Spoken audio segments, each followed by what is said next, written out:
am Alex. And I'm Shane. And this is the RPM Podcast. And welcome back to the RPM Podcast. Today we'll be diving into the Ferrari team and how they've done in the 2021 season and comparing them to last year and giving you our thoughts and opinions on this year and what we expect from the team in future. Now, Ferrari have had a pretty incredible season this year, really picking up the pieces from their 2022 season, which was their worst in years.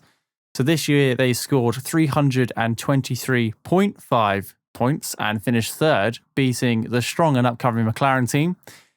And unfortunately, in 2020, they only finished sixth place with 131 points. So a much better Ferrari this year with new drivers, obviously, with a new driver replacing Sebastian Vettel. So we've got Charles Leclerc for 159 points, and his best place finish was second place in Silverstone. And Carlos Sainz with 164.5 points, and his best place was also second place, and that was in Monaco. So neither driver managing to reach the top step of the podium, which is slightly surprising because we had a couple of new race winners this year, but neither of them were Ferrari, which is okay. It's fine because they're up and coming. They're recovering from a terrible 2020. Now, if you had asked me at the start of the season who was going to score more points this year out of Charles or Carlos, I probably would have said Charles Leclerc, and I'm pleasantly surprised that I'm wrong because, and I know I'm going off on a little bit of a tangent here, but we'll get back to the main points in a minute. But Ferrari, when they brought in Charles Leclerc, it seemed like that was it. Charles Leclerc was their golden child. It was like this whole team is going to be around Charles Leclerc, and he's going to be our new icon, our new figure for the next couple of years, signing multiple year contracts. And this is going to be the Ferraris focused around Charles Leclerc. Carlos Sainz drops in after Sebastian Vettel decides to leave and go to Aston Martin. And I expected him to be good because he's a great driver. We saw him partnered with Lando Norris and how good he was against Lando in the McLaren. But at no point did I think he was going to outscore that Ferrari kind of project child, Charles Leclerc. So really interesting season for Ferrari. Alex, what's your take? Yeah, you already mentioned the disaster of 2020, Formula One's most successful, most famous team. I think they can finally feel a little bit more at ease, having comfortably held off McLaren to secure P3, landing a very consistent set of results across the board, all things considered. Ultimately, their finishing position is down to two key things for me. The first one is that they brought a lot of very effective upgrades to their car throughout the season, not least, of course, their big engine upgrade that allowed them to keep pushing as the season went on. And secondly, that they had two excellent and very evenly matched drivers who produced really good results again and again and again, ending up with just 5.5 points between them by the end. Leclerc almost broke their winless streak at Silverstone, didn't quite have the machinery to hold off Lewis Hamilton at the end, and obviously Sainz, like you mentioned already, had an excellent second place in Monaco, plus 3 more podiums.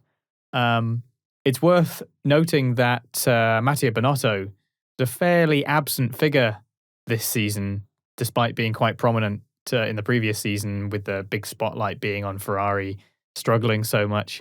But Ferrari, they're never going to actually write off a season. It's just not what Ferrari do. They have so many resources and so much money, and they're so important as a team to the sport that there's no such thing as Ferrari writing off a season. So they were still throwing themselves into it, but it also throwing everything at that 2022 car, and clearly their team principal wanted to be there for that rather than at all the races. So it shows how important it is to them to smash these regulations, and who knows, that might pay off into Ferrari leaping right to the top of the standings again, because that's what they've done in the past. And it feels like Ferrari are really the only team that could do that could have a sort of bad year and then suddenly be back at the top of the standings, whereas most teams need a bit of time to adjust. Ferrari, they're just a very unique and historic team, and they have a lot of resources behind them.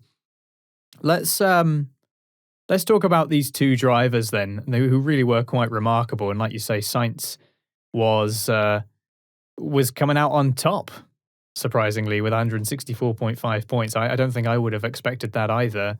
An incredible season for Carlos, who might have finally found a more permanent home in Formula One, and where better than an iconic outfit like Ferrari, I guess, because he's raced for 4 different teams in 5 years.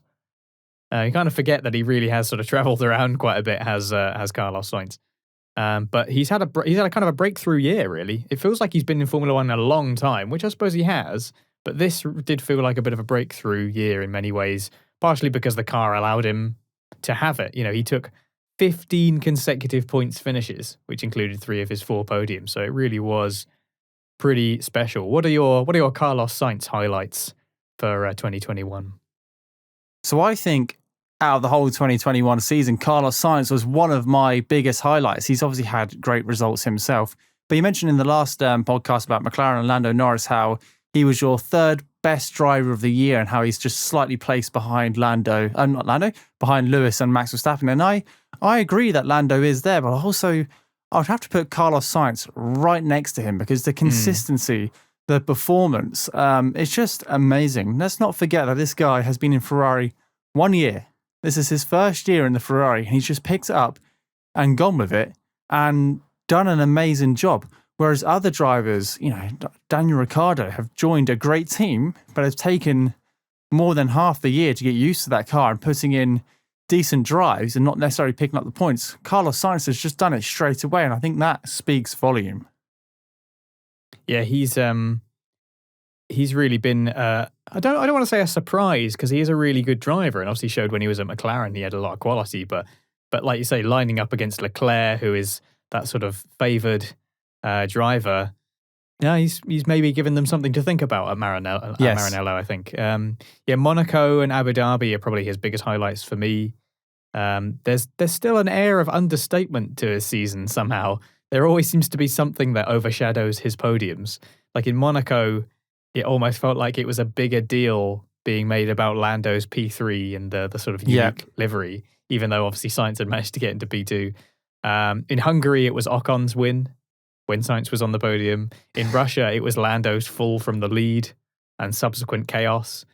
And in Abu Dhabi, well, I'm sure there was something big that happened. I can't remember what happened. Something happened in Abu Dhabi. Anyway, so it seems like there was always something that was overshadowing his podiums. When he got them, there was something more important going on. And I feel sorry for him. But he, for his first year in Ferrari, it was absolutely incredible. If that's what he can do in his first year, I think that there could be an interesting relationship between him and Leclerc. I think Charles might be looking over his shoulder a bit. In fact, he's looking ahead of him because Sainz finished in front, of course, this season.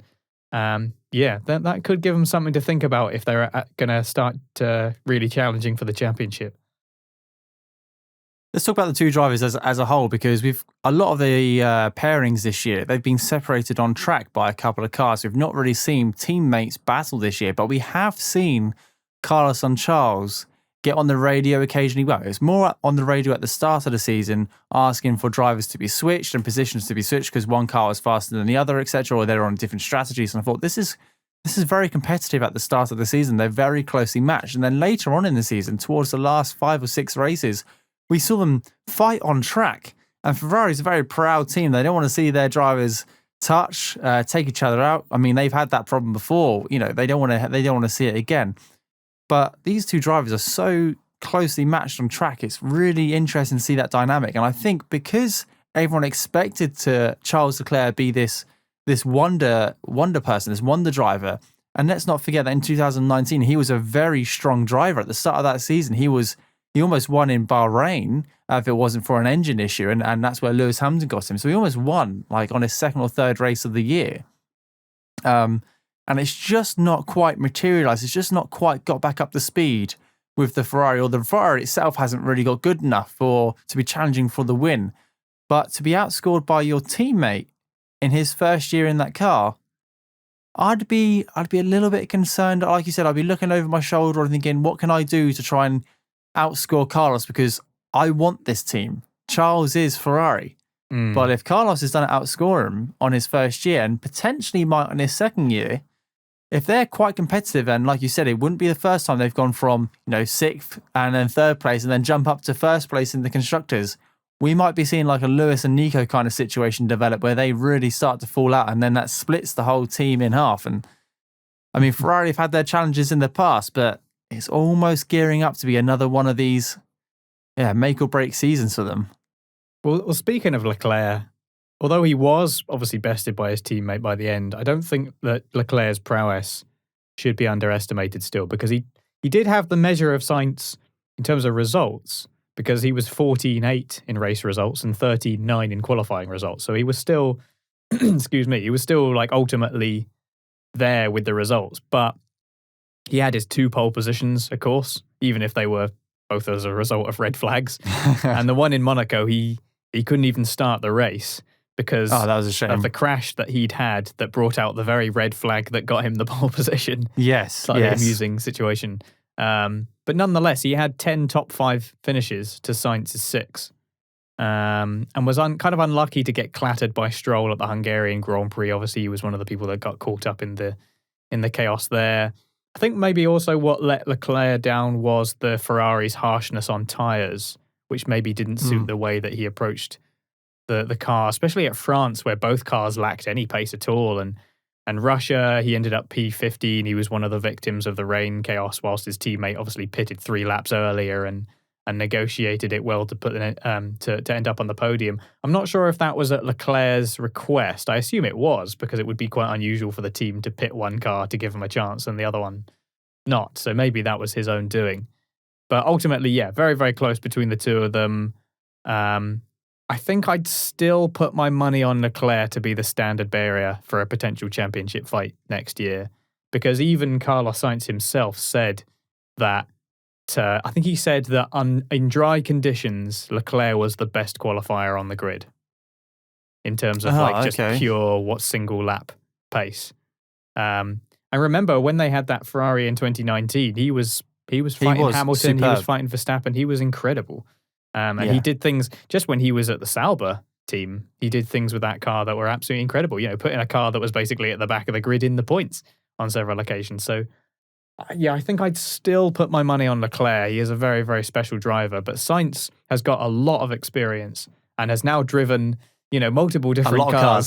So he's got a particular kind of experience behind him as well. So, yeah, it's a very interesting one for Ferrari. They're obviously an incredible team with a great history, and if anybody can shoot up the order, it's them, because they've got the resources to do so. And I think that the next year will be very exciting. Speaking of 2022, as we've been doing with all of our teams, kind of talking about what we expect of them in the next season. What do you think with Ferrari? Is it going to be a sort of a stutter start going into the new regulations, or are we going to get a classic Ferrari up the front fighting for wins straight away? I want to see Ferrari 2019 style-esque performance. Without the cheating. Without the undisclosed documents, which we'll never find out. But I want to see them fighting for pole positions and then fighting for the wins. I want to see them on top of the grid. It's brilliant seeing 2 teams fighting for pole. It really is. But I want to see 3 teams fighting for pole, because then one team's going to lose out by starting on the second row, and I want to see who the winners and losers are of Saturday. It's going to make Saturday so much more entertaining, when actually it could be any one of 6 drivers on pole position. It could be crazy.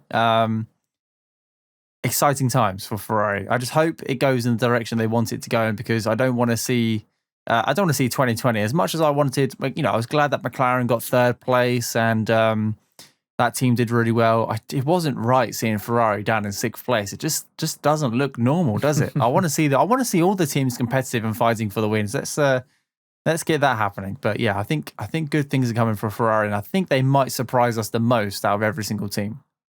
It's a testament to their historic success that a team can be doing anything other than getting on the podium and winning races all the time. To that to be considered a massive failure.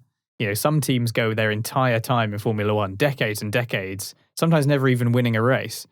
Whereas Ferrari can go one season, have it go slightly wrong, and everyone's like, this is a disaster, this is appalling, and then sure enough, they come along the next season and start fighting for podiums again. Yeah, let's be honest, it's Ferrari. Anything other than fighting for the championship is pretty much unacceptable for their fans and for their management. So more the management.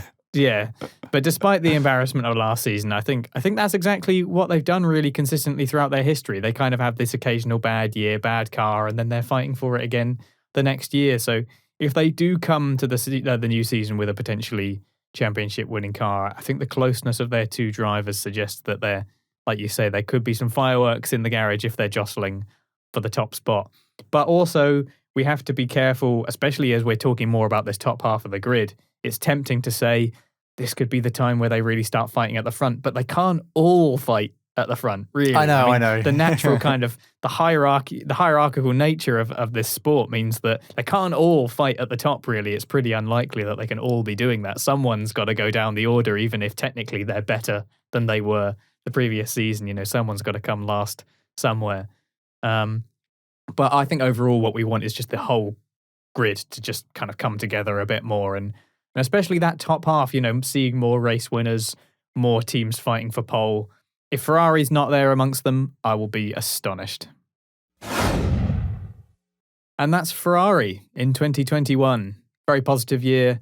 We expect to see them fighting for that championship. That's certainly what they'll be expecting. What did you make of Ferrari's season and indeed the season as a whole for any of the teams? Do send us your thoughts and questions to us at RacePerMinute on Twitter, or you can get in touch via the website, RacePerMinute.com. You can comment below if you're watching this on YouTube. And if you enjoyed this episode, don't forget to absolutely obliterate that like button and send us a rating on your podcast app. If you like what we do, then you can also completely and utterly destroy the subscribe button wherever it is you're getting Race Per Minute. And if you really want to support the show, then you can go to patreon.com/RacePerMinute, where for as little as £1 a month, you can support the show, get your name on our videos and on the website, and in return, get yourself some lovely rewards, get on our Discord, etc. All the details are at patreon.com/RacePerMinute. Okay, Shane, here we go. We're down to the last two now. We're down to the championship fighting teams. I'm looking forward to talking about Red Bull next and Mercedes after that. So I do hope that you'll join us for our last two episodes of our 10 days of season reviews.